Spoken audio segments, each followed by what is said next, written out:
आज पुन्हा एक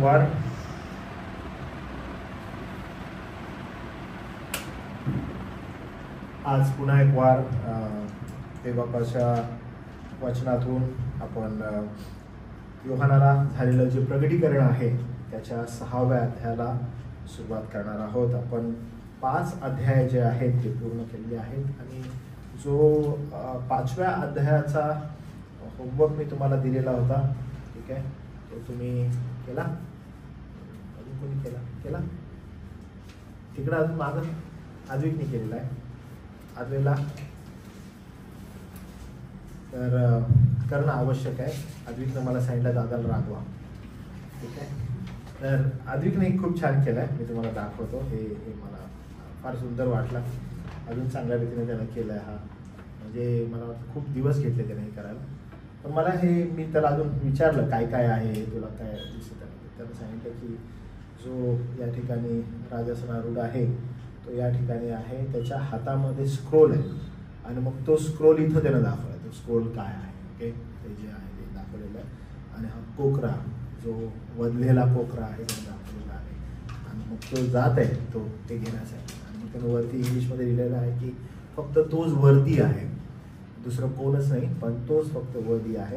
आणि त्यानं एक चित्रीकरण केलेलं आहे की तो कोकरा आहे आणि या साईडला खाली वधस्तंभाचं चित्र त्यानं काढलेलं आहे की त्याची सावली जी आहे ती वधस्तंभाची आहे. हे फार सुंदर रीतीनं हे केलेलं आहे. आपण स्तुतीचं पण मागच्या ह्याला बघितलं, फार सुंदर. Advik, very nice. त्यानं सोली देव ग्लोरी आपण इथं कोपऱ्यात काढलेलं आहे आणि देवदूत आहे ते दाखवले त्यानं. पण जे इम्पॉर्टंट फॅक्टर आहे तो त्या ठिकाणी दाखवलेला आहे. Very nice. तुम्ही बघू.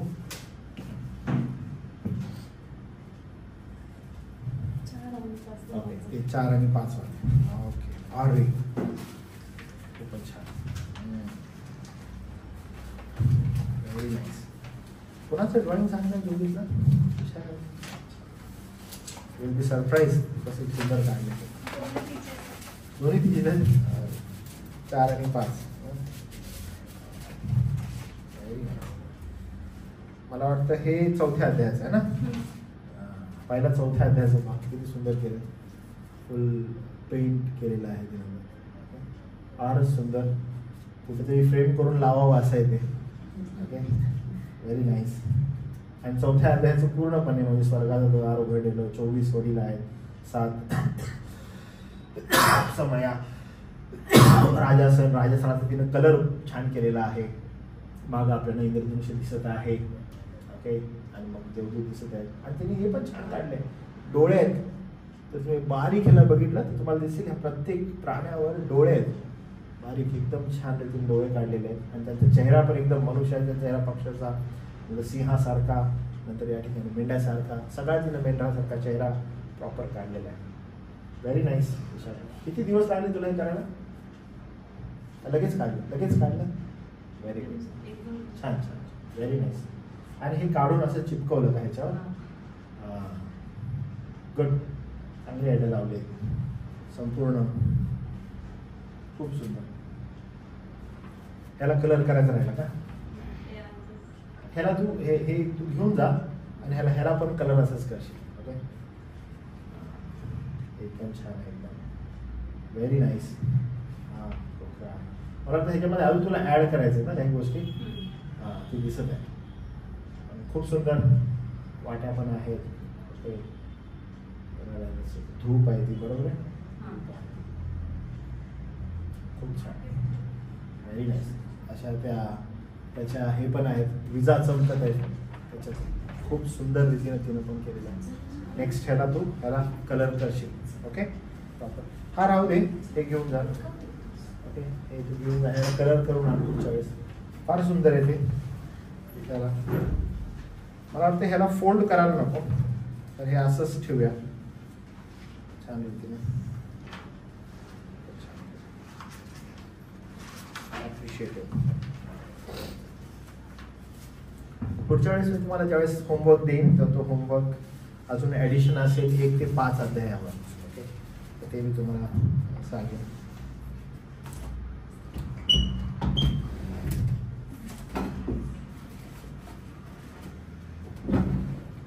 आणि जे तुम्ही केलेलं नाहीये तर तुम्ही ट्राय करा. ऍटलिस्ट तुमचं ड्रॉइंग किती सुंदर आहे याचा विचार करू नका, पण ऍटलिस्ट तुम्ही ट्राय करा.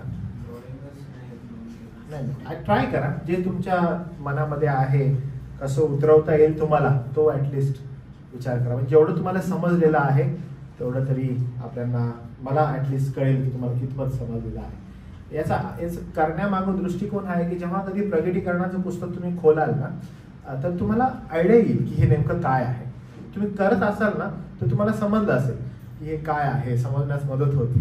आणि मग ओके, काय नेमकं परिस्थिती काय स्वर्गाची. कारण आज जो 6वा अध्याय आपण घेतला त्याचं इंट्रोडक्शनच 4था आणि 5वा अध्याय. कारण हे जे 5वा अध्याय वचन 1 ते 7 जे आहे त्याच्याकडे जर तुम्ही गेले तर आपल्याला पुढे समजू शकतं.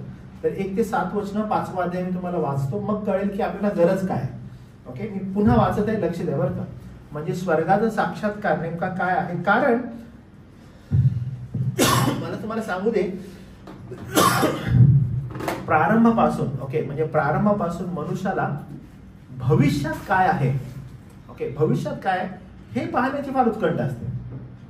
म्हणजे भविष्यात काय बाबा असं जर म्हणाल तर उत्कंठा फार असते. आणि म्हणून ख्रिस्ती विश्वास जो आहे ह्याच्यामध्ये पण सो कॉल्ड काही भविष्य सांगणारे लोक आहेत. असं म्हणतात की ह्या भविष्यवक्ता आणि हा प्रॉफिट जो आहे तिकडे लोक आकर्षित का होतात, कारण त्यांना भविष्य जाणून घ्यायची इच्छा असते. आणि त्यामुळे कुणाला जर असं म्हटलं की येणाऱ्या दिवसामध्ये तुला असं असं प्राप्त होईल किंवा ही गोष्टीतून जाणार आहे, तिथं तो खूप उत्सुक असतो की या संदर्भात काय नक्की होणार आहे, मी तिकडे आकर्षित कसा होईल. तर नेमकं त्या भविष्यवाण्यांकडे किंवा भविष्याच्या गोष्टींकडे लोक आकर्षित होत असतात. आणि ही प्रारंभापासून उत्सुकता आहे. प्राचीन काळापासून लोकांना, मनुष्याला हे जाणून घ्यायचं आहे. म्हणून अनेक पुस्तकं, चित्रपट, टीव्ही शोज आणि या दृष्टिकोनातून लोकांना भविष्य काळ दाखवण्यात आलेला आहे.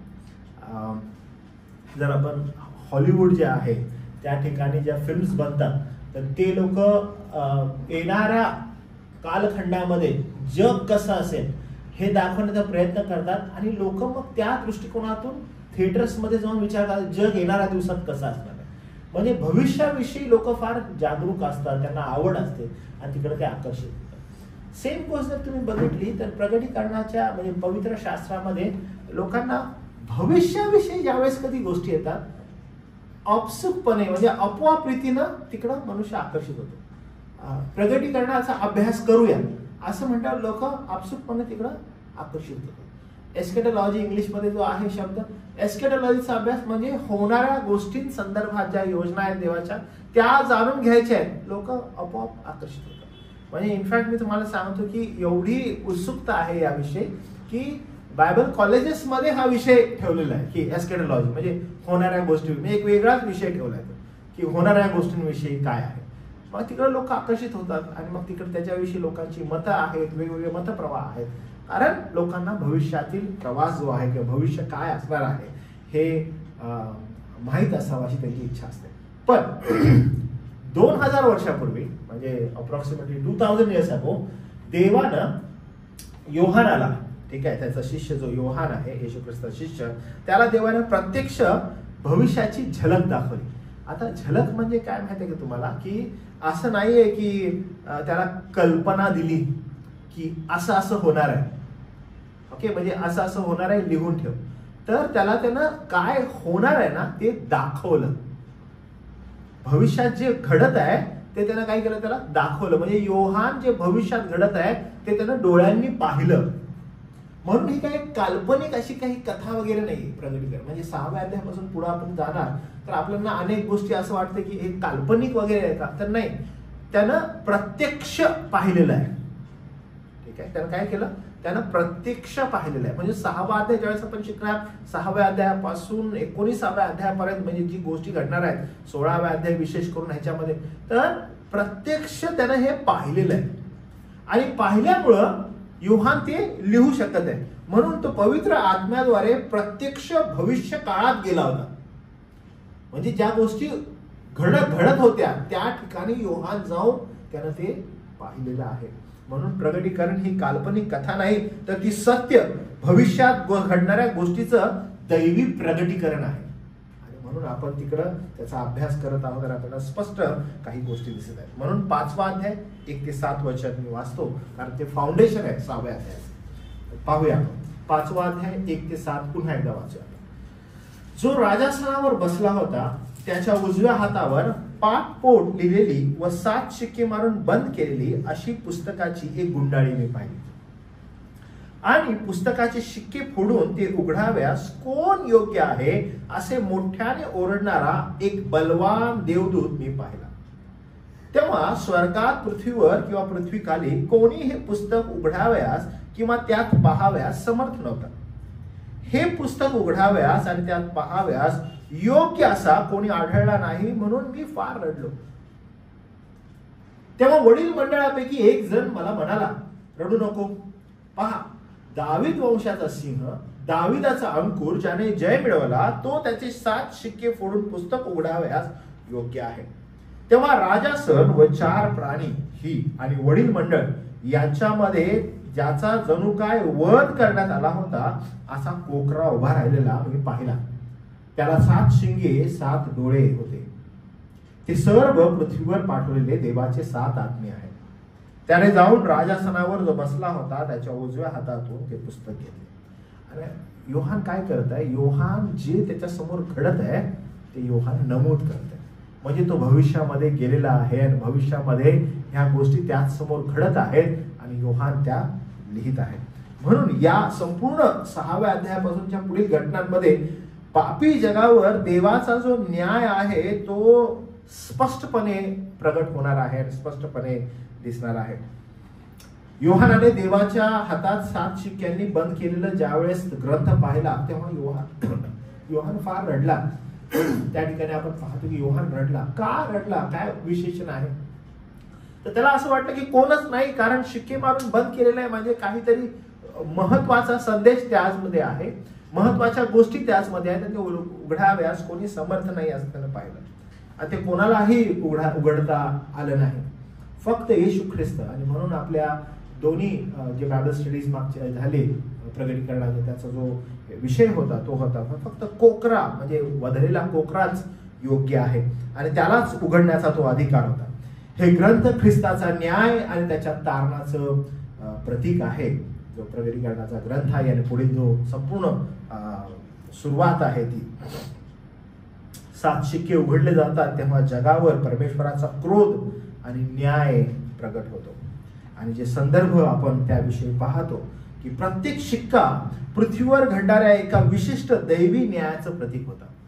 की आता जे शिक्का आहे तो उघडणार आहे आणि प्रत्येक शिक्क्याला देवाचा जो न्याय आहे तो न्याय प्रदर्शित होणार आहे. तर आता पुढे जाण्या अगोदर मला फक्त तुमच्याकडून जाणून घ्यायचं आहे की तुम्हाला इथपर्यंत काय समजलेलं आहे, 5व्या अध्यायापर्यंत तुम्हाला काय कळालेलं आहे. कारण आपण डायरेक्टली न्यायाकडे आलेलो आहोत. ही न्यायाची गरज का आहे असं तुम्हाला वाटतं? न्यायाची गरज का आहे? डायरेक्ट शिक्के जे आहेत ते न्यायाचं प्रतीक आहे आणि इथपर्यंत आपण पाहिलेलं न्यायाची गरज का वाटत आहे वाटतं? या ठिकाणी डायरेक्ट न्यायाला सुरुवात का होत आहे? का शिक्के एक एक शिक्का उघडल्यावर न्यायाची सुरुवात तुम्हाला दिसत आहे? काय विशेषण असेल बरं? दुसरं काहीच दिसत नाहीये. आपल्याला दिसत कोकरा आहे आणि न्यायाला सुरुवात होते. काय आढळतं तुम्हाला? किंवा का न्याय डायरेक्ट असावा बरं? काय विशेषण?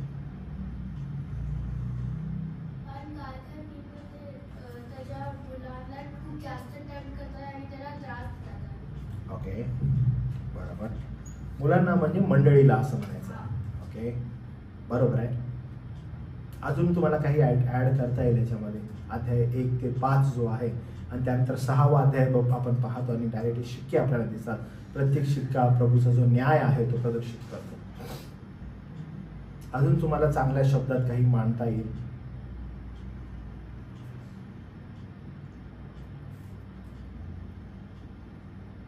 काय आढळतं का? असं तुम्हाला वाटतं की देव म्हणत आहे की न्याय करतो मी आणि करत आहे तो न्याय. न्याय कधी करतात आपल्या कोर्ट रूम्स मध्ये? न्याय कधी करतात बरं? किंवा न्यायाधीश कधी न्याय करायला सुरुवात करतात? म्हणजे गुन्हा व्हायला पाहिजे, गुन्हा झाल्यावर मग न्याय. आणि गुन्हा नाही आणि जज म्हणतो यार मला टाइमपासला काहीच नाही आहे, 4-5 लोकांना पकडून आणा बरं आणि मला त्यांच्यामध्ये ना न्याय करायचा, असं शक्य आहे का? नाही. म्हणजे साधी सुधी कल्पना आहे की काय करू शकतो. न्याय कधी आहे की गुन्हा झालेला आहे आणि गुन्हा झाल्यावर त्यांना पकडण्यात आलेला आहे, ते समोर आलेले आहेत आणि मग त्यांच्यामध्ये ज्या काही गुन्हेगार आहेत ते पडताळून घेणं, त्यांच्या न्याय करणं हे अपेक्षित आहे. ओके, हे समजलं तुम्हाला? म्हणजे काय झालेलं आहे की परिस्थिती जी आहे ती परिस्थिती आवाक्याबाहेर गेलेली आहे आणि आता न्याय करणं आवश्यक आहे.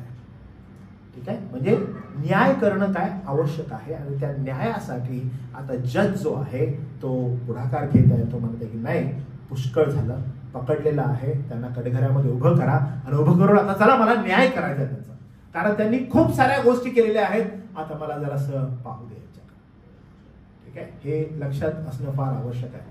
पुन्हा एकदा विचार करा. म्हणजे तुम्हाला सांगतो आपलं इंट्रोडक्शन काय होतं. प्रगटीकरण कुणासाठी आहे बरं? कुणासाठी लिहिलेलं पुस्तक आहे प्रगटीकरण?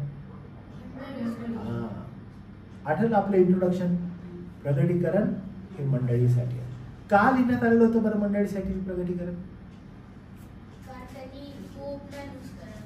बरोबर, त्यांनी काय करायला नाही पाहिजे, त्यांनी होप, त्यांचा विश्वास त्यांनी गमावू नये. त्यांनी काय करावं, स्थिर राहावं. का स्थिर राहावं? त्या काळात मंडळीचा खूप छळ, त्या काळामध्ये काय होतं, मंडळीचा खूप छळ चालू होता, खूप छळ चालू होता आणि मंडळी जी आहे ती मनस्थिती होती की काय करावं, कुठे जावं आम्ही या परिस्थितीमध्ये.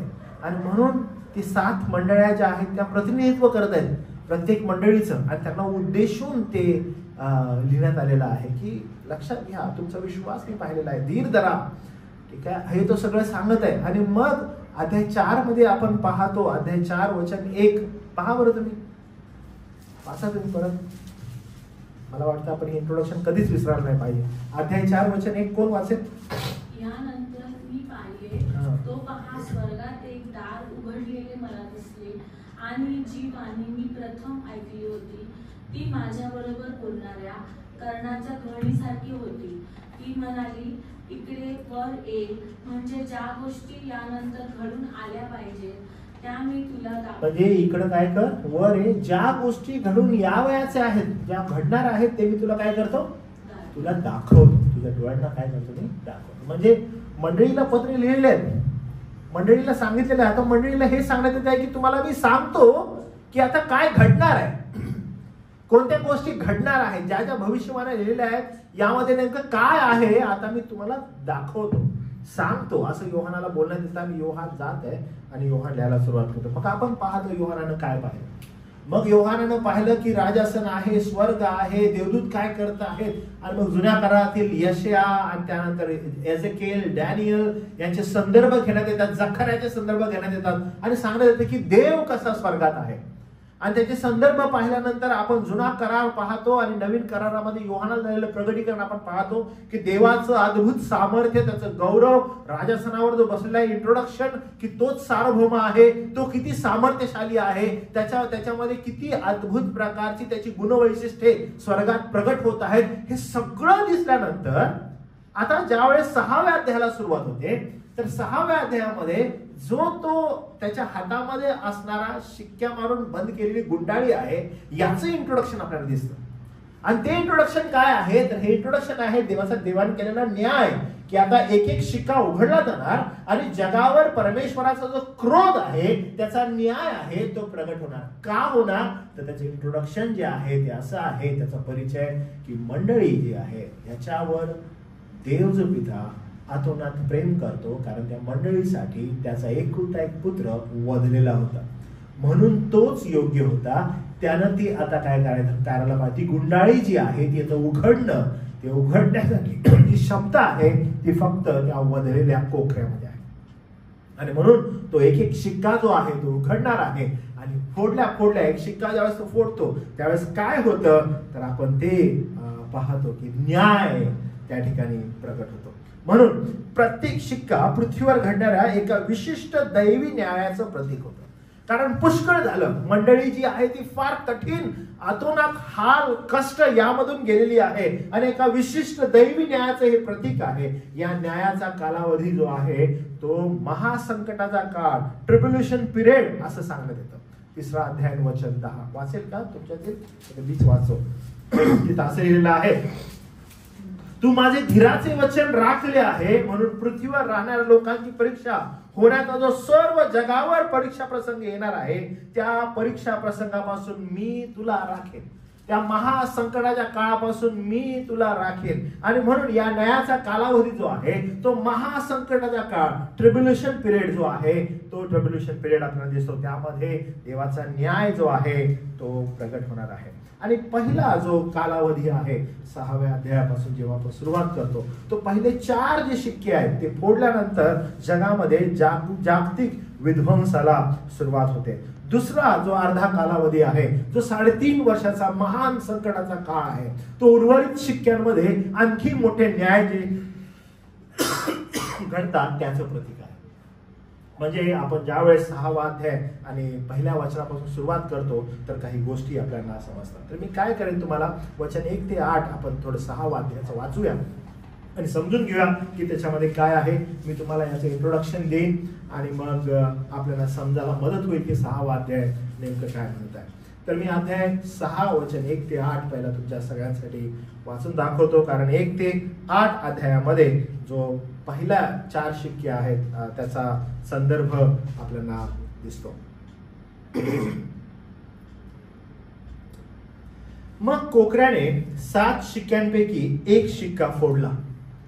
आता जे तुम्हाला मी चित्र काढायला सांगितलं तुम्हाला ते दिसलं असेल की जो कोकरा आहे तो जातो आणि त्याच्या हातातून ती गुंडाळी घेतो आणि मग जो पहिला शिक्का आहे तो पहिला शिक्का फोडतो.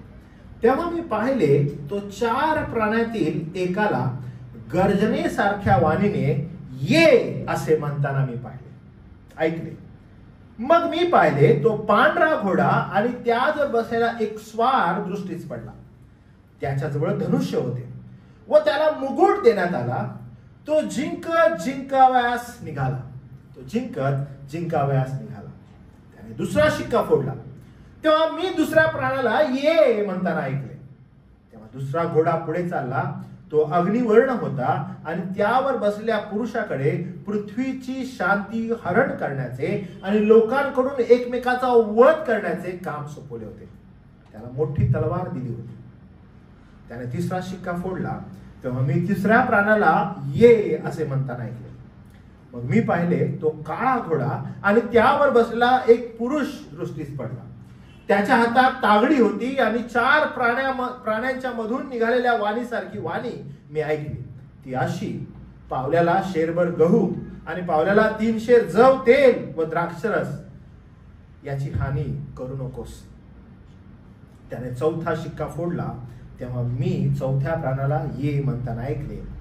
मग मी पाहिले तो फिक्का घोडा आणि त्यावर बसलेला एक पुरुष दृष्टीस पडला. त्याचे नाव मृत्यू.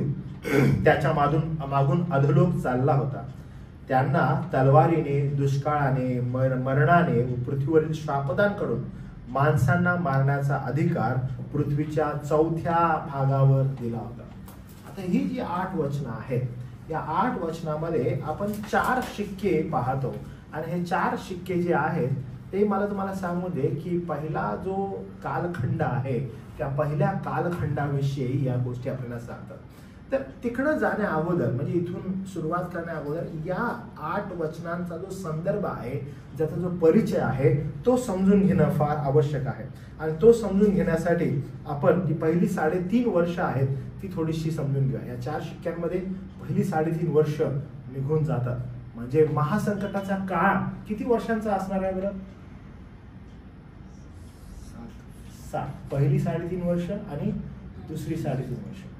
पहिले जे 4 शिक्के आहेत ते पहिल्या 3.5 वर्षामध्ये पूर्ण होणार आहेत आणि त्याच्यानंतरचे जे उर्वरित शिक्के आहेत 3 ते नंतरच्या 3.5 वर्षामध्ये पूर्ण होणार आहेत. म्हणून आपण पहिली 8 वचनं घेत आहोत. आणि हे घेण्या अगोदर नेमकं याविषयी काय लिहिलेलं आहे, हे विध्वंस कसे होतात किंवा कसे होणार आहेत याविषयी आपण थोडंसं जाणून घेऊया, समजून घेऊया की हे नेमकं काय आहे. बायबलमध्ये अनेक असे संदर्भ आहेत जे येणाऱ्या कालखंडाविषयी आपल्याला प्रगटीकरणाला सोडून सांगतात, शिकवतात आणि त्याविषयी आपण प्रगटीकरणामध्ये पाहतो. ह्याचा पहिला जो संदर्भ आहे तो आहे यशाया याचा 24वा अध्याय वचन 5 आणि 6. यशाया याचा 24वा अध्याय आणि 5 आणि 6.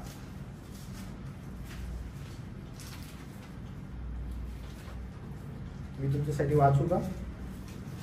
यशाया 24:5 आणि 6. पृथ्वी शोकाकुल व कृश झाली आहे, जग झुरून कृश झाले आहे.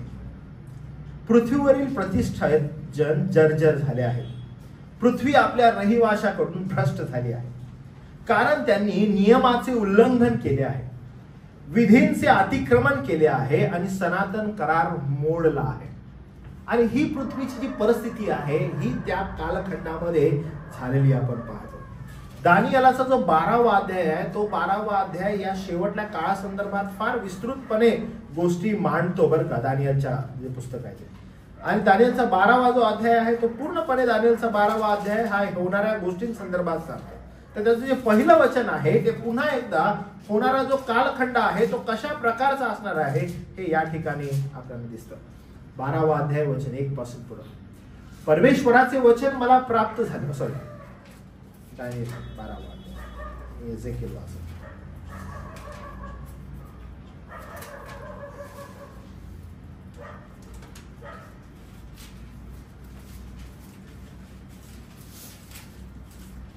त्या समयी तुझ्या लोकांचा कैवार घेणारा मोठा अधिपती जो मिखाएल तो उठेल. कोणतेही राष्ट्र निर्माण झाल्यापासून कधीही आले नाही असे संकट त्या समयी येईल. आता दानिएल जे हे सांगत आहे, दानिएलाला पण झालेलं हे प्रगटीकरण आहे आणि दानिएल त्या ठिकाणी हे मांडत आहे. तो म्हणत आहे की जो मिखाएल तो उठेल, कोणतेही राष्ट्र निर्माण झाल्यापासून कधीही आले नाही असे संकट त्या समयी येईल. तुझ्या लोकांपैकी ज्यांची नावे वहीत लिहिलेली आढळतील ते सर्व त्यावेळी मुक्त होतील. म्हणजे ज्यावेळेस आपण हा शास्त्र भाग पाहतो आपल्याला एक गोष्ट मात्र समजत आहे की आपला जो विश्वास आहे तो विश्वास हा आहे की या महासंकटाच्या कालखंडामध्ये देव मंडळीचं संरक्षण करेल. आणि 5वा अध्याय आणि 6व्या अध्यायाची सुरुवात याच्यामध्ये एक रॅप्चर होणार आहे आणि त्यावर आपला विश्वास आहे. आपला विश्वास हा आहे की महासंकटाच्या काळातून देव त्याच्या मंडळीला घेऊन जाईल. याच्यामध्ये अनेक विश्वास आहेत. काही विश्वास असे आहेत की देवबाप मंडळीला पहिला घेऊन जाणार नाही, तर मंडळीला 3.5 वर्ष जे आहेत ते मंडळी या पृथ्वीवर राहील आणि मिड रॅप्चर होणार आहे. म्हणजे 3.5 वर्षाचा कालखंड झाल्यानंतर अनेकांचा विश्वास आहे की तिथं रॅप्चर आहे. आणि मग त्याच्यानंतर जो महासंकटाचा जो काळ आहे उर्वरित 3.5 वर्ष आहेत त्याच्यामध्ये मंडळी होरपळणार नाही, तर देवबाप मंडळीचं संरक्षण करेल. पण आपण जो विश्वास ठेवत आहे तो विश्वास हा आहे की देवबाप त्याच्या मंडळीला या ठिकाणी उचलून घेणार आहे आणि मग होणारी जी संकट आहेत, होणारा जो त्रास आहे याच्यातून मंडळी ऑलरेडी सुरक्षित त्याच्याजवळ असेल. तो रॅप्चरचा आपण म्हणत आहे. म्हणून या ठिकाणी पण आपण जे वाचतो, कोणतेही राष्ट्र निर्माण झाल्यापासून कधीही आले नाही असे संकट त्या समय होईल. तुझ्या लोकांपैकी ज्यांची नावे वहीत लिहिलेली आढळतील ते सर्व त्यावेळी मुक्त होतील. म्हणजे त्याच ठिकाणी त्यांना घेतलं जाईल. मत्तेय सुवर्तमान याचा 24वा अध्याय आपल्याला पुन्हा एकदा तीच गोष्ट आठवण करून देतो. मत्तेय सुवर्तमान अध्याय 24 आणि वचन 21 आणि 22. मत्तेय 24 21 आणि 22. कारण जगाच्या प्रारंभापासून आजपर्यंत आले नाही व येणार नाही असे मोठे संकट त्या काळी येईल. आणि ते दिवस थोडे केले नसते तर कोणीही मनुष्याचा निभाव लागला नसता. म्हणून निवडलेल्यांसाठी ते थोडे केले जातील. म्हणजे ते दिवस जर थोडे केले नसते तर कुणाचाही निभाव लागला नसता असं म्हणण्यात येत आहे. म्हणून मी तुम्हाला सांगितलं की अनेकांचा विश्वास आहे की पवित्र शास्त्रातील काही वचनं जी आहेत ती मिड रॅप्चर जो आहे त्याचा उल्लेख करतात. आणि अनेकांना असं वाटतं की तो 3.5 वर्षाचा जो कालखंड आहे त्याच्यामध्ये मंडळीला घेतलं जाईल. काही जण असं म्हणतात की मंडळी त्या कालखंडामध्ये पूर्णतः असेल, पण मंडळीचं संरक्षण खुद्द देव करेल प्रभू येशू ख्रिस्तामध्ये. अनेक वेगवेगळे विश्वास आपल्याला त्या ठिकाणी आढळतात की देव रॅप्चर म्हणजे देव त्याच्या मंडळीचं संरक्षण करेल असं सांगण्यात येतं. इर्मया याचा 30 अध्याय जो आहे तो पुन्हा एकदा आपल्याला त्याची आठवण करून देतो. इर्मया याचा 30 अध्याय आणि वचन 7.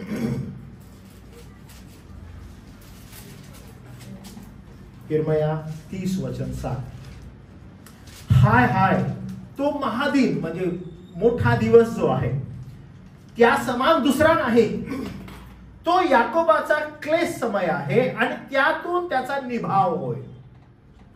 आणि जो उल्लेख करण्यात आलेला आहे की याकोब म्हणजे त्याचे निवडलेला आहे, वेगळा केलेला वंश, आणि त्यांचा तो निभाव लागेल असं तो सांगण्यात येत आहे. आणि पुन्हा एकदा ती आठवण करून देण्यात येत आहे की तो त्याचा निभाव लागून त्यांना तो काय करणार आहे, तो राखणार आहे. आणि म्हणून येशूने सांगितलेला मत्तय म्हणजे एक्सप्लेन केलेला आहे अध्याय 24 मध्ये शेवटच्या काळासंदर्भात, आणि मार्क ऋषी वर्तमान अध्याय 13 जो आहे याच्यामध्ये अनेक साम्य आपल्याला आढळतात. आपण आपल्या बायबल स्टडीमध्ये वारंवार हे पाहिलेलं आहे की योहान एका वेगळ्या दृष्टिकोनातून प्रगटीकरणाकडे पाहत आहे, यशया एका वेगळ्या दृष्टिकोनातून स्वर्गातील प्रगटीकरणाकडे पाहत आहे, डॅनियल एका वेगळ्या दृष्टिकोनातून पाहत आहे. पण आपण ज्यावेळेस तशाच प्रकारे ही जी शुभवर्तमानं पाहतो, या शुभवर्तमानाचे जे लेखक आहेत पवित्र आत्म्याने ज्यावेळेस त्यांना प्रेरणा केली, त्यांनी ज्यावेळेस हे लिहिलं त्यांचा दृष्टिकोनही वेगवेगळा आहे पण विषय एक आहे. त्यामुळे मत्तयाचा विषय जो प्रभू येशू ख्रिस्त सांगतो की होणाऱ्या युगामध्ये काय काय घडणार आहे, मत्तय अध्याय 24 मध्ये हे नमूद करतो, आणि तशाच प्रकारे मार्क ही अध्याय 13 मध्ये हे नमूद करतो. दोघांचा दृष्टिकोन जरी आपल्याला वेगवेगळा दिसत असेल, विषय एक आहे, आणि तो विषय प्रकटीकरण अध्याय 6 जो आहे त्यासाठी एकदम समान असा जात आहे. तो जो न्याय आहे त्या न्यायाबरोबर एकदम समान असा पुढे जात आहे. येशू ख्रिस्त अध्याय 24 मत्तय आणि येशू ख्रिस्त मार्क अध्याय 13 मधील हे ज्या घटना आहेत यांचं साम्य आपल्याला दिसतं. म्हणून ज्यावेळेस आपण पहिला शिक्का पाहतो, जो पहिला शिक्का ख्रिस्त विरोधी द्वारे खोटी शांतता प्रस्थापित करण्याचा आहे. जर आपण प्रगटीकरणाच्या पुस्तकाकडे पुन्हा गेलो आणि मग पहिला शिक्का जर फोडलेला आपण बघितला, त्याच्यामध्ये ही वाणी आपल्याला दिसते बघा. पहिला शिक्का तो फोडतो आणि पहिला शिक्का फोडल्यावर काय तुम्हाला दिसत आहे, मग कोकराने 7 शिक्क्यांपैकी एक शिक्का फोडला. तेव्हा मी पाहिलं तो 7 प्राण्यातील एकाला मोठ्याने गर्जनेच्या वाणी ये असे म्हणताना मी ऐकले. मग मी पाहिले तो पांढरा घोडा, त्याचवर बसलेला एक स्वार दृष्टीस पडला, त्याच्याजवळ धनुष्य होते, त्याला मुकुट देण्यात आले, तो जिंकीत व जिंकावयाला निघाला. पृथ्वीवर असणारी जी शांतता आहे ती शांतता या ठिकाणी तुम्हाला आणि मला दिसते. ख्रिस्त विरोधकाचा जो उगम जो आहे तो त्या ठिकाणी तुम्हाला आणि मला आढळणार आहे. आजची जर तुम्ही परिस्थिती पाहिली, जग जे आहे ते फार मोठ्या अशा गोष्टीतून जात आहे ज्या ठिकाणी प्रत्येक राष्ट्रांमध्ये अशांतता माजलेली आहे. कोणत्याही राष्ट्राचा कोणत्याही राष्ट्रावर विश्वास नाहीये. म्हणजे हे राष्ट्रीय पातळीवर घडत असणाऱ्या ह्या घटना आहेत. आणि ज्यावेळेस पहिलं महायुद्ध झालं, दुसरं महायुद्ध झालं, त्याच्या अगोदर अशाच घटना होत्या. पण या ज्या आज घटना आहेत ज्या उघड विरोध आहे, पूर्वी असं नव्हतं. पूर्वी मैत्री होती. जर आपण थोडासा इतिहासाचा अभ्यास करू लागलो तर आपल्याला कळतं राष्ट्रांमध्ये मैत्री होती आणि त्या मैत्रीमुळं एकमेकाला मदत करणारं होतं. अचानक युरोपामध्ये काहीतरी उठतं, एखादं राष्ट्र उठतं आणि त्या राष्ट्राद्वारे मोठी दंगल किंवा मोठं युद्ध प्रस्थापित होतं आणि त्यानंतर जे मित्र राष्ट्र आहेत एकत्र मिळतात आणि त्याच्यावर हल्ला करतात आणि अशांतता माजते. आता जे चालू आहे, आता जी परिस्थिती आहे ही परिस्थिती धगधगणारी परिस्थिती आहे. धगधगणारी परिस्थिती मी यासाठी म्हणत आहे की प्रत्येक राष्ट्रामध्ये अशांतता आहे. आणि हा जो पहिला शिक्का आहे, मी तुम्हाला का सांगत आहे की वी आर व्हेरी क्लोज, आपण फार जवळ आहोत येणाऱ्या युगाच्या. कारण ही जी परिस्थिती आहे ही धगधगणारी परिस्थिती आहे. म्हणजे एखादा विस्तव जो असतो तो विस्तव खाली असतो आणि वर त्याच्या फक्त लाकडं असतात. आतून विस्तव जळत असतो, वर लाकडं असतात. दिसत काय आहे की एव्हरीथिंग इज फाईन, सगळं चांगलं आहे. पण आतमध्ये जो विस्तव आहे त्याची आग कधी होईल आपल्याला कळत नाहीये. जर आपण राष्ट्रांचा अभ्यास करायला लागलो, ठीक आहे, मी तुम्हाला सांगेन की जेव्हा जेव्हा तुम्हाला असं दिसेल न्यूज आहेत, तुम्ही अनेकदा मोबाईल बघत असतात, त्या मोबाईल बघत असताना न्यूज जर तुम्हाला आढळल्या आणि विशेष करून when it relates to Israel, इस्रायलच्या इर्द गिर्द काही गोष्टी घडत आहेत राष्ट्र युरोपमध्ये जर काही तुम्ही जरूर लक्ष देऊन पाहते, कारण आज परिस्थिती अशी आहे, रशिया युक्रेन झालं, तुम्ही ऐकत असाल, तुमच्या कानावर असेल, हे जे राष्ट्र आहे त्याच्यामध्ये भांडणं चालू आहेत, मध्यस्थी कोण करत आहे. तुम्हाला थोड्या गोष्टी जर समजायच्या असतील तर कळेल. बघा, सध्याची परिस्थिती अशी आहे की अमेरिका आणि युक्रेन हे मित्र होते. प्रारंभापासून अमेरिका आणि रशिया हे दोन्ही दुश्मन आहेत. त्या दोघांचे कधीच एवढं पटलं नाही. पण अचानकपणे ट्रम्प येत आहे आणि ट्रम्प काय करत आहे, एवढ्या वर्षांची असणारी जी युक्रेनची मैत्री आहे, ती मैत्रीला एक तोंड फुटलेलं आहे. कारण सर्व मीडिया समोर तो बसत आहे आणि युक्रेनचा जो अध्यक्ष आहे त्याला तो रागवत आहे आणि तो त्याला प्रत्युत्तर करत आहे. एवढ्या वर्षांची असणारी मैत्री जी आहे याच्यामध्ये कुठेतरी ठेंगी पडलेली आहे.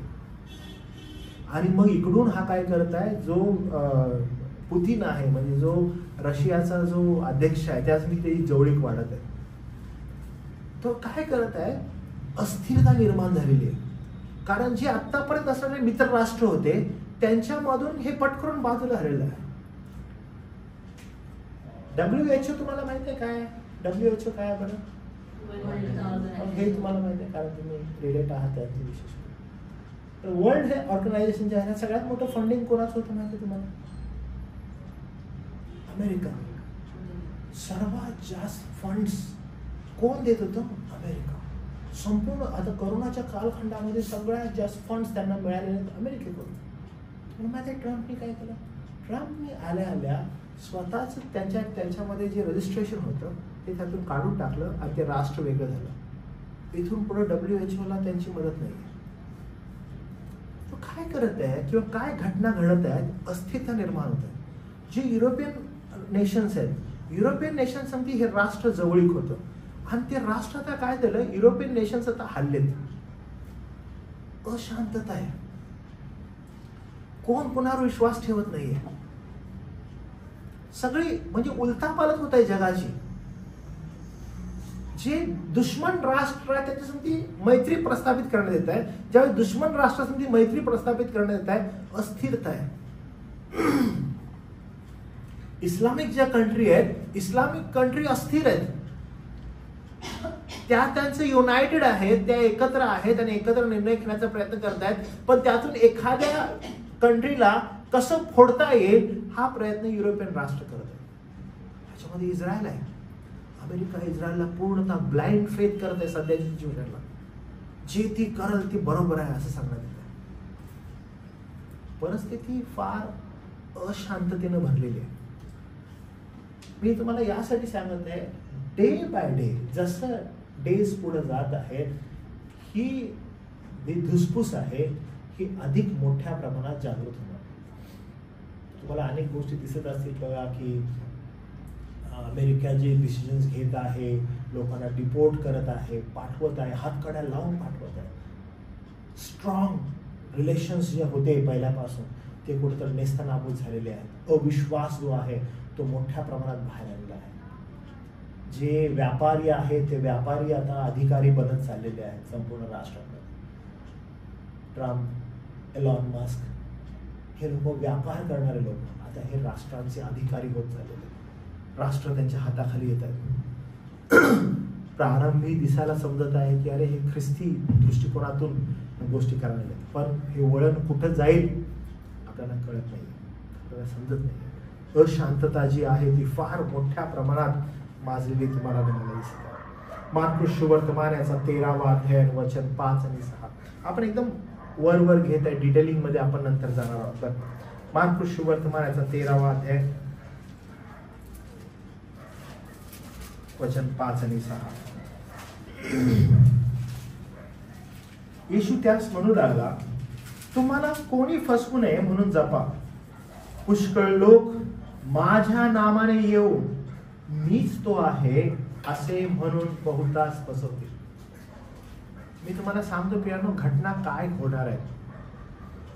ज्यावेळेस हा पहिला शिक्का फोडण्यात येईल, जेव्हा ही परिस्थिती एकदम जवळ असेल, मी यासाठी हे तुम्हाला सांगत आहे की तुम्ही आणि मी तयारीत असावं. आपण तयारीत यासाठी असावं की तो दिवस कधी आहे आपल्याला माहित नाही. मंडळीला कधी घेण्यात येणार आहे आपल्याला ठाऊक नाहीये, पण परिस्थिती बिलकुल तयार आहे. परिस्थिती अशी आहे की येणाऱ्या युगामध्ये जी अशांतता माजत चाललेली आहे, ही अशांतता माजत असताना कोणतरी असा येईल अचानकपणे आणि तो येशूचं नाव घेऊन येईल आणि तो कदाचित म्हणेल की तो मीच आहे आणि शांती प्रस्थापित करण्याचा प्रयत्न करेल.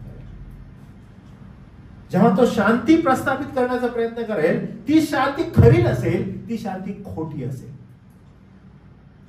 आणि म्हणून मार्क शुभवर्तमान 13वा अध्याय 5 आणि 6, मत्ते शुभवर्तमान 24वा अध्याय वचन 4 आणि 5, येशू ख्रिस्त बिलकुल तीच गोष्ट सांगत आहे. कोणीतरी येईल. या महासंकटाच्या काळाची सुरुवात कशी असणार आहे या 7 वर्षाची, की कोणीतरी येईल आणि अचानकपणे ही सर्व अशांतता आहे ह्याच्यामध्ये येऊन तो शांती प्रस्थापित करेल. किती चांगलं आहे बघा.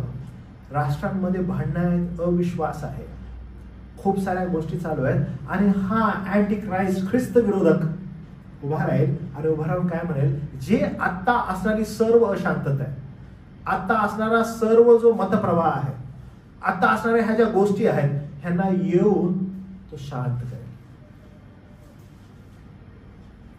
प्रॉब्लेम्स हँडल करणं माझ्याकडे आहे म्हणेल आणि मी ते हँडल करेन. तुम्हाला मी सांगतो, या ठिकाणी सगळं काही हँडल होईल, शांत होईल. मत्ते शुभवर्तमान याचा 24वा अध्याय, हे काढूनच ठेवा बरं. मत्ते शुभवर्तमान याचा 24वा अध्याय वचन 3 आणि 4, अध्याय 13 ही तुम्ही काढून ठेवा मार्काचा. मत्ते शुभवर्तमान याचा 24वा अध्याय वचन 6 आणि 7.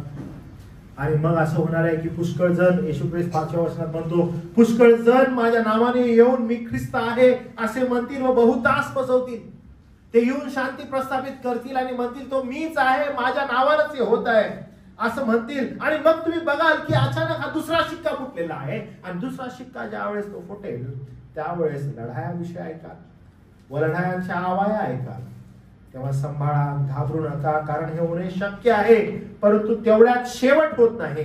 कारण राष्ट्रावर राज्यावर राज्य उठेल, जागोजागी दुष्काळ व भूमिकंप होतील. हे सर्व होणार आहे. कधी होणार? हा येईल आणि हा शांतता प्रस्थापित करेल. ती शांतता 3.5 वर्षाची शांतता असेल. There will be everything very quiet, शांत, आणि तो प्रस्थापित करेल ते. आणि तो ख्रिस्त विरोधक असेल. पहिला शिक्का फोडला, सगळं शांत, प्रॉब्लेम्स हँडल तो करेल. लोक त्याच्याकडे पाहत असताना त्या ख्रिस्त विरोधाकडे पाहतील, वाव किती चांगलं आहे. आणि ज्या वेळेस हे संपायला लागेल, दुसरा शिक्का फुटेल आणि त्याच्यानंतर मग त्याच घटना पुढे येतील आणि होतील की राष्ट्रावर राष्ट्र उठेल, राज्यावर राज्य उठेल. आणि तुम्हाला त्या ठिकाणी एकदम म्हणजे असं दिसेल की काय हे होत आहे. कारण तिसरं वचन असं म्हणतं, योहानाला झालेलं प्रकटीकरण जे आहे 6वा अध्याय 3रं वचन, त्याने दुसरा शिक्का फोडला तेव्हा मी ऐकले दुसऱ्या प्राण्याला म्हणताना ये. तेव्हा दुसरा घोडा पुढे चालला, तो अग्निवर्ण होता आणि त्याच्यावर बसलेल्या पुरुषाकडे पृथ्वीची शांती हरण करण्याचे, लोकांकडून एकमेकाचा वध करण्याचे काम सोपवले होते. त्याला मोठी तलवार दिली होती. आणि तेच येशू ख्रिस्त मत्तेच्या शुभवर्तमानात सांगत आहे, तेच येशू ख्रिस्त मार्काच्या शुभवर्तमानात सांगत आहे. 3.5 वर्षाचा जो कालखंड आहे, त्या कालखंडाच्या शेवटला जो भाग आहे, त्या शेवटल्या भागामध्ये इतप्रत चालत आलेली जी शांती आहे, ती शांती बंद होणार आहे. दुसरा शिक्का फोडण्यात येणार आहे. अग्निवर्ण घोडा. आतापर्यंत सगळं काही जे शांत चालू होतं, अचानकपणे ही शांतता निघून जाणार. आणि शांतता निघून जाऊन जगामध्ये हिंसा, युद्ध या गोष्टी येऊ लागतील. तिसरा शिक्का फुटेल. प्रकटीकरण 6वा अध्याय 5 ते 6 मध्ये. त्याच्यामध्ये तिसरा शिक्का फुटला तर मग दुष्काळ आणि आर्थिक संकट येऊ लागतील. फार मोठ्या प्रमाणात दुष्काळ आणि आर्थिक संकट येऊ लागतील. 7 आणि 8 वचनामध्ये आपण पाहतो प्रकटीकरणाच्या ते 6 आणि 7, 5 आणि 6 मध्ये. त्याने तिसरा शिक्का फोडला तेव्हा मी तिसऱ्या प्राण्याला ये असे म्हणताना ऐकले. मग मी पाहिले तो काळा घोडा होता, त्यावर बसलेला एक पुरुष दृष्टीस पडला. त्याच्या हातात तावडी होती आणि 4 प्राण्यांच्या मधून निघालेल्या वाणीसारखी वाणी मी ऐकली. ती अशी म्हणाली, पावल्याला शेरभर गहू आणि पावल्याला 3 शेर जव, तेल व द्राक्षरस याची हानी मात्र करू नको. हा होणार आहे फार मोठा दुष्काळ, अन्न, त्रास पृथ्वीवर घडत राहणार आहे. राष्ट्र लोटलेला आहे, दुष्काळ पडलेला आहे, आर्थिक संकट आलेलं आहे. हे ज्यावेळेस मनुष्य पाहिल असेल सगळी काही ही मोठी आर्थिक संकट, दुष्काळ असं मनुष्य केंद्रित आहे. सगळं मनुष्यानं निर्मित केलेलं आहे. सगळं लोक ज्यावेळेस पाहायला लागतील लोकांना समजणार नाही नेमकं काय चालू आहे. पण लोक असं म्हणतील की नक्कीच हे त्यांनी केलेलं आहे ना म्हणून हे होत आहे. लोक देवबापाकडे वळणार नाही त्या गोष्टी पाहून. लोक पाहू लागते म्हणते हो हे तर होणारच होतं, आम्ही सांगत होतो. आज अनेक बघा टीव्हीवर अनालिसिस बसलेले असतात आणि ते अनालिसिस करत असतात प्रत्येक गोष्टीचं. ते सांगत असतात की हे जर तुम्ही केलं तर हे होणार आहे, असं करू नका, हे जर केलं तर असं होणार आहे. आणि अनेक लोक आहेत ते अनालिसिस करत असताना हीच गोष्ट समोर आणत असतात की हे तुम्ही मागच्या 10 वर्षात केल्यामुळे आज ते होत आहे. आणि असं अनालिसिस करणार त्या ठिकाणी बसून हे सगळं मनुष्याने निर्मित केलेलं आहे असं बोलू लागतील. हो, शांतता प्रस्थापित झालेली आहे. शांतता प्रस्थापित झाल्यानंतर आपण पाहतो की जागतिक युद्ध सुरू झालं, हिंसा सुरू झाली आणि शांतता हरण झाली. आपण पाहतो की दुष्काळ आला तिसऱ्या शिक्क्याला, संकट आलं तिसऱ्या शिक्क्याला. हो हो हो, किती महान ते संकट होतं. मार्कुस सुवर्तमान 13वा अध्याय 8वं वचन वाचा बरं तुम्ही. तुम्हाला मी सांगितलं काढून ठेवा म्हणून. 13वा अध्याय 8वं वचन मार्क.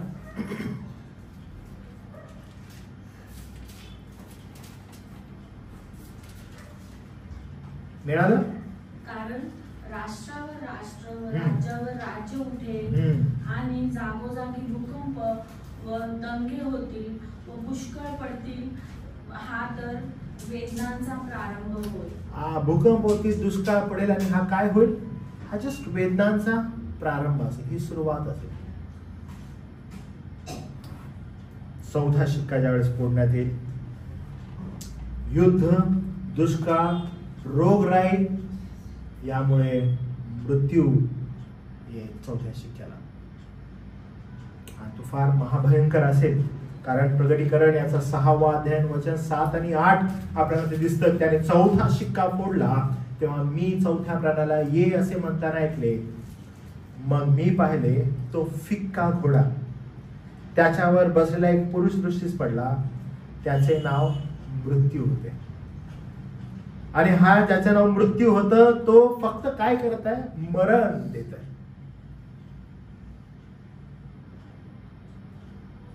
ज्यावेळेस करोनाचा काळ होता आणि त्या करोनाच्या कालखंडामध्ये आपण सगळेजण पाहत होतो की हॉस्पिटल्समध्ये आपण पाहिलं की लोक नुसते मरत आहेत.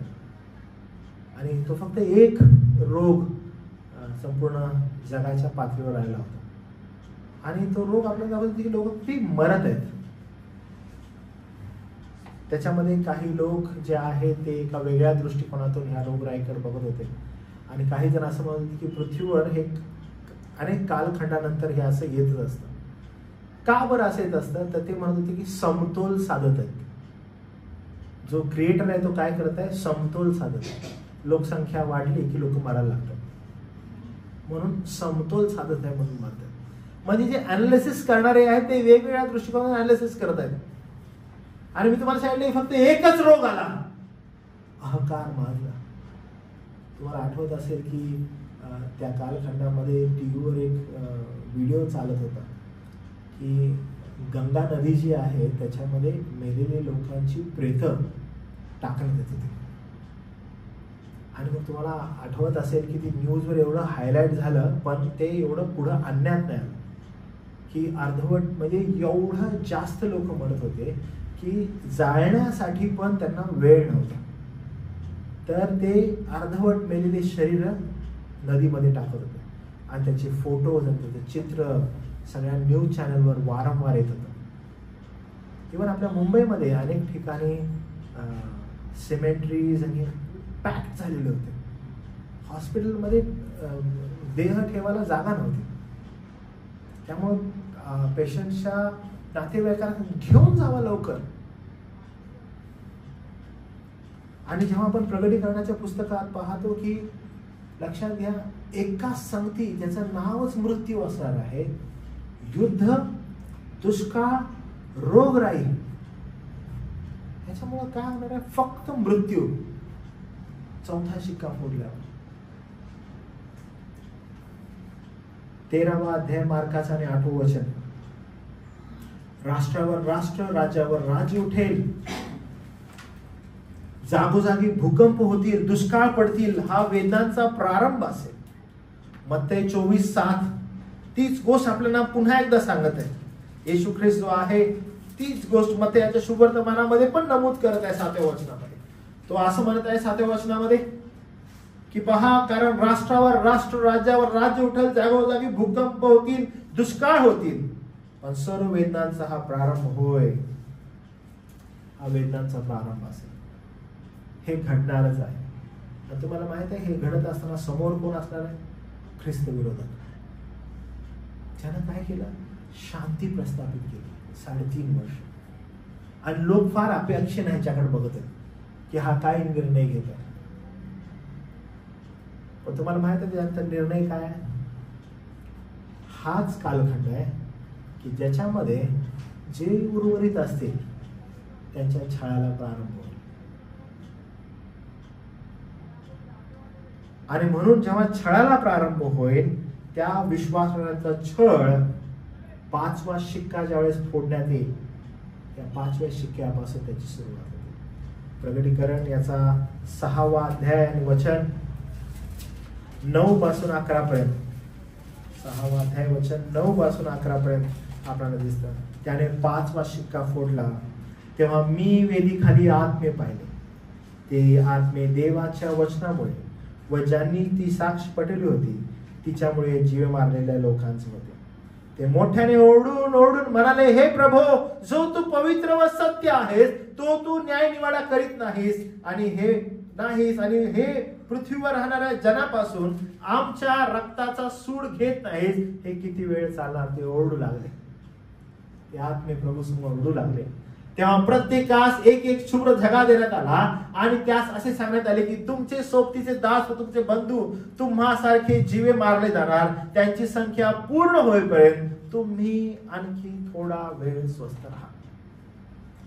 म्हणण्यात येणार त्यांना की थोडा वेळ स्वस्थ राहा, कारण त्यांची संख्या पूर्ण होणं आवश्यक आहे. ज्यावेळेस मी हे पाहतो आणि अभ्यास ज्यावेळेस करू लागतो, तर हा ख्रिस्त विरोधक मला वारंवार एक चित्र उभं करतो. ज्यावेळेस 70 AD मध्ये ज्यावेळेस नेरो राजा आलेला होता, आणि मला वारंवार त्याचं चित्र समोर येतं की नेरोनं काय केलं.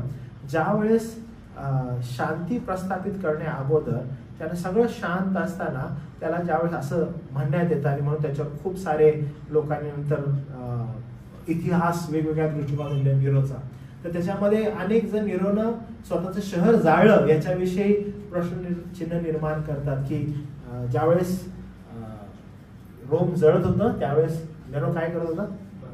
बासरी वाजवत होता, कारण त्याला ते आवडत असायचं की तो शहर जळत आहे आणि नेरो बासरी वाजवत आहे.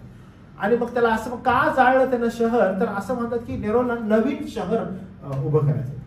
मग नवीन शहर उभं करायचं, हा वेडसर राजा होता आणि ह्यानं काय केलं? शहर जाळून टाकला. आणि मग ज्यावेळेस लोकांचा क्रोध त्यानं ऐकला, त्यावेळेस आता कुठं जावं, काय पळावं, मी काय करावं, तर त्यानं म्हटलं की अरे ख्रिश्चनांनी शहर जाळलं. आणि जेव्हा त्यानं ते नाव ख्रिश्चनांवर टाकलं, त्याच्या मागं पण कारण होतं की त्याने ख्रिश्चनांचं नाव का घ्यावं.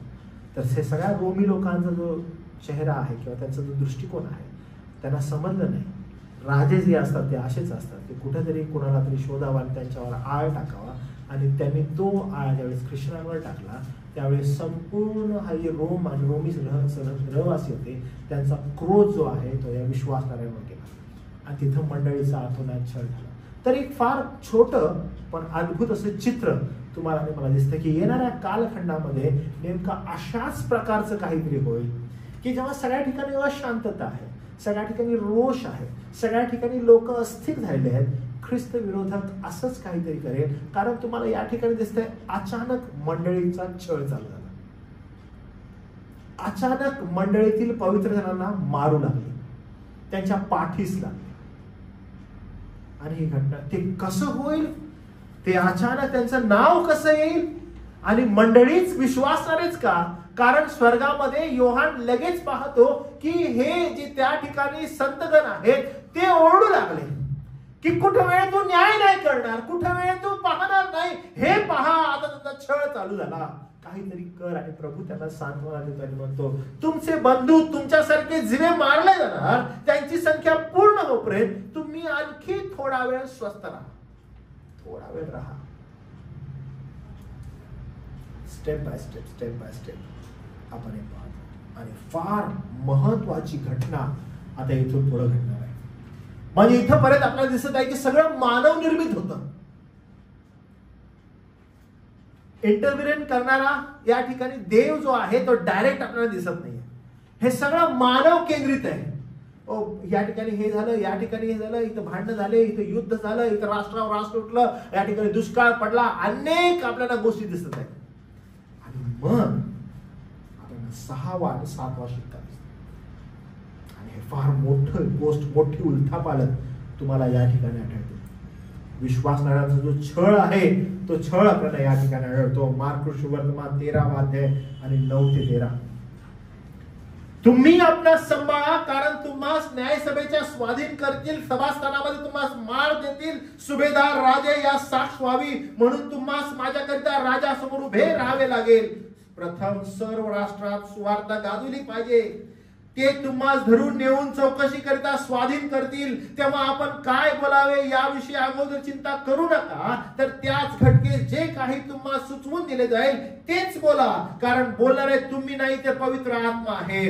भाऊ भावाला, बाप मुलाला जिवे मारण्याकरिता धरून देईल, मुले आई बापावर उठतील व त्यास जिवे मारतील. माझ्या नावामुळे सर्व लोक तुमचा द्वेष करतील, तरी शेवटपर्यंत टिकून राहणारच तेवढा करेल. हे होणार आहे, विश्वासाचा छळ होणार आहे. तुम्ही टिकून राहा, तुम्ही टिकून राहा. आणि मग प्रगटीकरण याचं 6वा अध्याय वचन 12 ते 17 मध्ये आपण पाहतो की आता पुष्कळ झालं. 6वा जो शिक्का आहे, 6वा शिक्का आता फुटणार आहे. आणि 6वा शिक्का फुटल्यावर सर्वसाधारण गोष्ट घडणार नाही आहे बरं का. म्हणजे सर्वसाधारण गोष्ट मी यासाठी म्हणतो की आतापर्यंत भले फार मोठा म्हणजे या ठिकाणी दुष्काळ आहे, फार मोठे म्हणजे जागतिक जे युद्ध आहेत ते आहेत, एकमेकावर राष्ट्र उठलेले आहेत, दुष्काळ पडलेला आहे, खायला अन्न नाही आहे, एवढं सगळं चालू आहे. पण तरीही मी ज्यावेळेस हे पाहत आहे मला असं दिसत आहे की नाही, कारण 6वा आणि 7वा ज्यावेळेस शिक्का फुटत आहे आपल्याला दिसतंय की सर्व समर्थ महान देव या ठिकाणी डायरेक्ट इंटरव्ह्यू करत आहे. तो आता डायरेक्ट इन्व्हॉल्व होत आहे. कारण 6वा आणि 7वा शिक्का ज्यावेळेस आपण पाहतो, 6वा शिक्का घडल्यानंतर नेमकं काय घडत आहे तर आपल्याला या ठिकाणी दिसतं अध्याय 6 वचन 12 पासून पुढं. त्याने 6वा शिक्का फोडला तेव्हा मी पाहिले तो मोठा भूमिकंप झाला. ह्याच्या अगोदर भूमिकंप झालेला बरं का, जागोजागी भूमिकंप होत होते. आता जे झालेलं आहे 6वा शिक्का फोडला तेव्हा मी पाहिले मोठा भूमिकंप झाला, सूर्य केसाच्या तरटासारखा काळा झाला व सगळा चंद्र रक्तासारखा झाला. म्हणजे आता सर्वसाधारण गोष्टी नाही बरं का, अनन्यसाधारण गोष्टी घडतात. अंजिराचे झाड मोठ्या वाऱ्याने हलले म्हणजे कच्ची फळं जशी खाली पडतात तसे आकाशातील तारे पृथ्वीवर पडले. म्हणजे हे काय सर्वसाधारण गोष्ट नाही आहे, अनन्यसाधारण गोष्ट आहे. पृथ्वीवर तारे पडले. जर तुम्ही थोडस ह्याचा अभ्यास केला तुम्हाला दिसेल की पृथ्वीच्या साइडून अनेक असे तारे म्हणजे जे छोटे छोटे दगडाचे तुकडे आहेत, ग्रह आहेत, हे फिरत असतात. आणि मग एखादा जर पृथ्वीवर आदळला तर किती मोठा घात होऊ शकतो याचा विचारही आपण करू शकत नाही. लोणार माहिती आहे तुम्हाला? लोणार कधी नाव ऐकलं तुम्ही? लोणार, ओके, बुलढाण्याजवळ लोणार आहे बरं का. आणि लोणार असं अभ्यास करणारे लोक असं म्हणतात की लोणारचं जे तळं आहे, लोणार म्हणजे त्या ठिकाणी काही वर्षांअगोदर, म्हणजे सायन्स ते लोक असं म्हणतात की लाखो वर्षांअगोदर लोणारच्या या ठिकाणी आकाशातून एक ग्रह किंवा तारा जो आहे तो त्या ठिकाणी पडलेला होता. तर लोणारचं जे खोरं आहे ते लोणारचं खोरं त्या ठिकाणी बनलेलं होतं. लोणारचं खोरं असं आहे की समुद्राचं जे पाणी आहे जे एवढं खारट आहे त्याच्या कैक पटीनं लोणारचं जे खोरं आहे त्याचं पाणी खारट आहे. म्हणजे दुष्काळी आजूबाजूला सगळा भाग आहे त्याच्यामध्ये हे लोणारचं फळ आहे. त्याच्यामध्ये कोणताही प्राणी राहू शकत नाही, पाणी नाही पिऊ शकत. आजूबाजूला सगळं काय माहिती आहे का? नंतर मग दैवतांची त्या ठिकाणी मंदिरं बांधलेली आहेत, पुरातन मंदिरं तुम्हाला आढळतात. लोक त्या ठिकाणी पूजतात, पूजा करतात. त्या ठिकाणी कुठलाही प्राणी जाऊन पाणी पिऊ शकत नाही कारण एवढं खारट आहे. ते खोर इतकं मोठं आहे, काय किती किलोमीटर मध्ये पसरलं, 1 किलोमीटरचं काय नाही का 1.5 किलोमीटरचं खोर आहे ते. मला अभ्यासावं लागेल किती मोठं ते खोर आहे. ते खोर फार मोठं आहे, एक पडलेलं. त्याचा परिणाम असा झाला की जेव्हा हा त्या ठिकाणी ते पडलं तर ते पडल्यानंतर आजूबाजूला त्याच्या डोंगर निर्माण झाले कारण तो एवढा फोर्स होता. शास्त्र आपल्याला सांगतं की ज्या वेळेस 6वा शिक्का फोडण्यात येईल, 6वा शिक्का फोडल्यावर जसं झाड हलतं अंजिराचं आणि अंजिराची फळं जशी पडतात, मला ठाऊक नाही तुम्ही तेही केले का कधी केलं, तुम्हाला माहित आहे की अंजिराची फळं कशी पडतात. अंजीर जे असतं ते जर पिकलं ना आणि तर तुम्ही त्या झाडाजवळ गेले आणि ज्यावेळेस त्या अंजिराचं फळ पडतं, मी तुम्हाला सांगतो फळ पडलं ना ते फळ कधीही आहे तसं गुटगुटीत राहत नाही बरं का. ते पटकन फुटतं म्हणजे आणि ते खूप पडतं. म्हणजे तुम्ही त्या झाडाचे जर खाली गेले तर तुम्हाला सडाच्या सडा दिसत असतो. आणि मग तुम्हाला आढळतं या ठिकाणी तो काय सांगत आहे. प्रगटीकरणाच्या पुस्तकामध्ये तुम्हाला जसेही पडतात तसे पडतील. का बरं? कारण सूर्य केसाच्या तरटासारखा काळा झाला, चंद्र रक्तमय झाला, अंजिराचे झाड मोठ्या वाऱ्याने हल्ल्यामुळे त्याची कच्ची फळे जशी पडतात तसे आकाशातील तारे पृथ्वीवर पडतील. एखादं पुस्तक गुंडाळावं तसं आकाश गुंडाळले जाऊन निघून गेले. डायरेक्ट इंटरव्ह्यू नाही या ठिकाणी, डायरेक्ट आपल्याला आढळतं की आता एखादं पुस्तक गुंडाळावं तसं आकाश गुंडाळीला जाऊन निघून गेले. सर्व डोंगर बेटे आपल्या ठिकाणाहून सरून गेले. हे सगळं घडणार आहे बरं का. डोंगर आणि बेट सरून जाणार. मी तुम्हाला सांगितलं तारे पडले, सगळं निघून जायला चालू होतं. पृथ्वीचा जो आता असणारा जो काही ढाचा आहे तोच हलणार. काय म्हणतात? पृथ्वीवरील राजे, मोठे अधिकारी, सरदार, श्रीमंत, बलवान लोक, सर्व दास, सर्व स्वतंत्र माणसे गुहात व डोंगरावरील खडकात लपली. आणि ते डोंगरास व खडकास आंबावर पडून राजासनावर जो बसलेला पुरुषाच्या तोंडापडून व कोकराच्या क्रोधापासून आम्हाला लपवा, त्याच्या क्रोधाचा मोठा दिवस आला आहे, त्याच पुढे कोण टिकेल. हे सगळे काय करत आहेत? त्याला पाहत आहेत. का बरं? कारण आकाश आता गुंडाळलेला आहे. Everyone can see him directly. आणि ते स्वतःला आता लपवा लागले. आणि जर तुम्ही बघितलं हे कोण आहेत, असं म्हटलेलं आहे की पृथ्वीवरील राजे, मोठे अधिकारी, सरदार, श्रीमंत, बलवान लोक, सर्व दास, सर्व स्वतंत्र माणसे गुहात व डोंगरावरील खडकात लपले. तो महान क्रोधाचा दिवस ज्यावेळेस येईल त्यावेळेस हे होणार हे तुम्हाला आढळेल.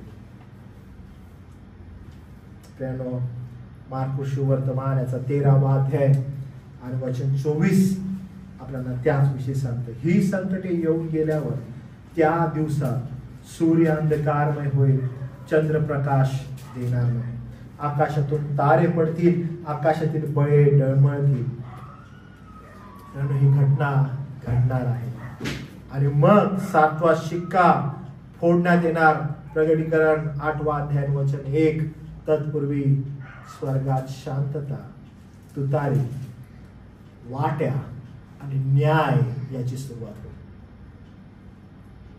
कारण 7वा शिक्का फोडल्यावर मग तुम्हाला 7 तुतार्या दिसतील. 7 तुतार्याचा न्याय तुम्ही बघा. कारण काय झालेलं आहे, ज्या वेळेस ते पुस्तक आहे त्या पुस्तकाशी पहिला शिक्का, दुसरा शिक्का, तिसरा, चौथा, 5वा, 6वा आणि 7वा ज्यावेळेस फोडण्यात येईल त्यावेळेस तुम्हाला तिथं तुतारी दिसेल. आणि मग पहिली तुतारी, दुसरी तुतारी, तिसरी तुतारी. काय होत आहे आता, डायरेक्ट इंटरव्ह्यू आहे. कुणाचं? पुत्राचं इंटरव्ह्यू आहे. तो डायरेक्टली इंटरव्ह्यू करतो. आणि मग तुम्हाला आढळतं की तुतारी वाजणार. आणि मग ज्या वेळेस 7वी तुतारी वाजणार तुम्हाला दिसेल 7 वाट्या असतील. आणि त्या 7 वाट्यामध्ये देवाचं. हे सर्व कधी घडणार आहे? 3.5 वर्षाच्या कालखंडानंतर या गोष्टींना प्रारंभ होईल. प्रभुदेव आप करो की आपण ज्यावेळेस हे पुढे जाऊ आणि हे 1 by 1 शिकू. प्रभुदेव आप आपल्याला कृपा करो. कारण प्रगटीकरण 6 मध्ये ही फक्त न्यायाची सुरुवात आहे. पुढे आणखी संकट येणार आहेत. ही संकट जगाच्या परमेश्वराकडे असलेल्या बंडखोरीमुळे येत आहेत. जसं मी तुम्हाला म्हटलं, अनालिसिस ज्यावेळेस होईल, पहिला शिक्का, दुसरा शिक्का, तिसरा शिक्का, हे सर्व दाखवते की ख्रिस्त लवकर परत येणार आहे आणि आपलं राज्य स्थापन करणार आहे. म्हणून जर हे होणाऱ्या घटना आहेत तर आजच वेळ आहे मंडळी. आणि त्याचबरोबर जे अविश्वासणारे लोक आहेत, जे कोणी हरवलेले आहेत, ज्यांना लवकर प्रभूकडे यायचं आहे, त्यांनी पाहावं की तो महान दिवस येणार आहे. आणि जर तो महान दिवस येणार आहे तर होणारा जो न्याय आहे त्या न्यायापासून वाचण्याचा एकमेव मार्ग म्हणजे खुद्द प्रभू येशू ख्रिस्त यावर विश्वास ठेवणं. आणि आज ती मंडळी असो किंवा बाहेरचे लोक असो, कोणीही असो, प्रत्येक जण हे ऐकणं आणि पाहणं आवश्यक आहे की प्रगटीकरणामध्ये लिहिलेल्या या गोष्टी खुद्द त्याच्या पुत्रानं योहानाला प्रगट केल्या, त्याला दाखवल्या आणि त्याला दाखवलं की कशा रीतीने ह्या गोष्टी घडणार आहेत. त्यानं ते पाहिलं आणि त्याने ते या ठिकाणी नमूद केलं.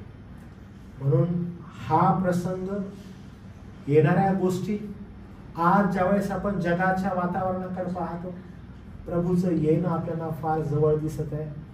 कारण अशांतता फार मोठ्या प्रमाणात प्रसारित होत आहे, फार मोठ्या प्रमाणात. जर तुम्ही राष्ट्र घ्या, मी तुम्हाला सांगतो की त्यांचं पुन्हा संगती कठीण चालू आहे.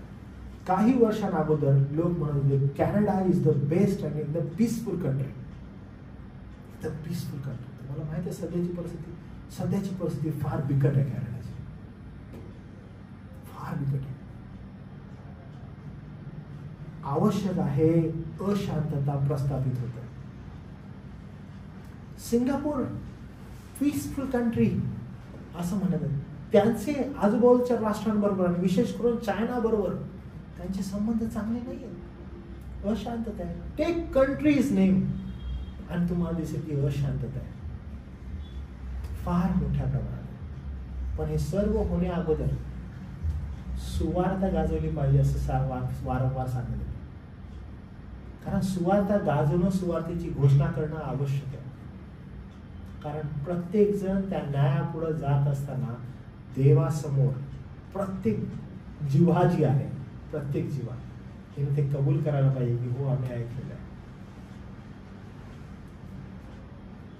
म्हणून हा दिवस आणि या महान दिवसाची मंडळी म्हणून आपण वाट बघू.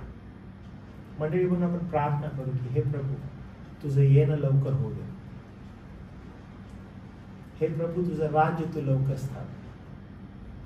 आणि आपण कधीही ख्रिस्ताच्या येण्याला, तुम्हाला माहिती आहे ख्रिस्ताच्या येण्याला घाबरतं कोण? कोण घाबरतं ख्रिस्ताच्या येण्याला? काय तुम्ही घाबरता ख्रिस्ताच्या येण्याला? कसं मारेल, काय करेल? जो कोणी अयोग्य वर्तन केलेलं आहे, जो प्रभूचा नाही, त्याने या महान दिवसासंदर्भात भीती बाळगावी, आपल्या मनामध्ये भय उत्पन्न करावं. पण जो विश्वासणार आहे, ज्याचं तारण झालेलं आहे, त्याच्यासाठी हा महान दिवस आनंदाचा आहे. कारण तो त्याच्या मंडळीला यातून पार नेणार आहे. तो तिचं संरक्षण करणार आहे. तो तिच्याकडे कृपेने पाहणार आहे. म्हणून आपण या महान दिवसाची आशेनं वाट बघू. कधी विसरू नका तुमचा आणि माझा ज्येष्ठ बंधू प्रभू येशू ख्रिस्त, तो ज्यावेळेस तुम्हाला आणि मला प्रार्थना शिकवतो त्यावेळेस तो असं म्हणतो की हे आमच्या स्वर्गातील पिता, तुझं नाव पवित्र मानले जाऊ, तुझे राज्य येऊ. तुम्ही अशा प्रकारे प्रार्थना करा त्याच्या राज्य येण्यासाठी, कारण त्याचं राज्य अलौकिक आणि सामर्थ्यानं भरलेलं आहे. त्याच्या जवळ जो आनंद आहे तो आनंद जगाच्या इतर सर्व आनंदापेक्षा महान आहे. म्हणून त्याच्याजवळ असणं ही मंडळीसाठी सर्वात आनंदाची गोष्ट आहे. जर या आनंदाच्या गोष्टीकडे तुम्हाला आणि मला जायचं आहे तर फार काळजीपूर्वक, फार आनंदानं या सुवार्तेकडे आपण पाहावं. कारण जे आपल्याला अशक्य होतं ते शक्य प्रभू येशू ख्रिस्ताने केलं, म्हणून आपला प्रवेश आनंदानं त्या समोर. प्रभुदेव आप करो की या सुवार्तेला आपण शेवटपर्यंत घट्ट पकडूया आणि आनंदानं त्याच्या येण्याची आपण वाट प्रार्थना करूया.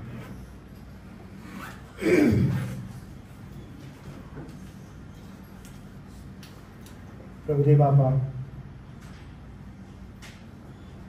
आम्ही मंडळी म्हणून तुझ्या चरणाजवळ येतो. तुझ्या महान येण्याची, तुझा एकुलता एक पुत्र जो या पृथ्वीवर राज्य करणार आहे, त्याच्या राज्याच्या येण्याची प्रभुदेव बापा आम्ही तुझ समोर प्रार्थना करत आहोत. दया कर प्रभू. आम्ही ज्या वेळेस प्रभू या सर्व गोष्टींकडे पाहतो आम्हाला आढळतं की तू किती महान आहेस, तुझी योजना किती अद्भुत आहे, तू तुझ्या मंडळीवर किती प्रेम करतोस आणि त्यांच्यासाठी देवा तू केलेली योजना किती अद्भुत आणि किती महान आहे. ज्यावेळेस आम्ही आमच्या त्या महान राजाच्या न्यायाकडे पाहतो आम्ही आनंदित होतो, कारण त्यानं आम्हाला या सर्वातून पार नेलं. आमची उपस्थिती त्या महान राजा सणासमोर असणार हा आमचा विश्वास आहे. आम्ही पुन्हा एक वार या जगात जगत असताना विनंती करतो प्रभुदेव बाबा की परिस्थिती फार कठीण आहे, पण स्थिर होण्यासाठी, जगामध्ये लढण्यासाठी, अनीतिकारक, अयोग्य, वासना आणि प्रलोभनांमध्ये लढण्यासाठी येशू ख्रिस्तानं आमची तरतूद केली. आम्हाला पवित्र आत्म्यानं त्याचं वचन दिलं. आम्हाला ऐक्यामध्ये राहण्यासाठी, समविश्वासामध्ये राहण्यासाठी, एकमेकांना सदैव शेवटपर्यंत साथ देण्यासाठी उत्तेजन दिलं आणि मंडळीची स्थापना केली. या सर्व त्याच्या दयेबद्दल प्रभू आम्ही तुझे आभार आणि तुझ्या दयेसमोर नतमस्तक होत विनंती करतो की आमच्या संवेद राहा. आम्ही ज्या वेळेस प्रभुदेव बापा हे आता 1 by 1 शिकणार आहोत, आम्हावर तुझी कृपा कर आणि ख्रिस्ताचं परिपूर्ण सत्य शिकण्यासाठी आम्हाला तू सहायता कर. गौरव, मान, महिमा आम्ही तुला देतो, कारण ते तुझं आहे. तारणारा प्रभू येशू ख्रिस्त याच्या नावात प्रार्थना केली म्हणून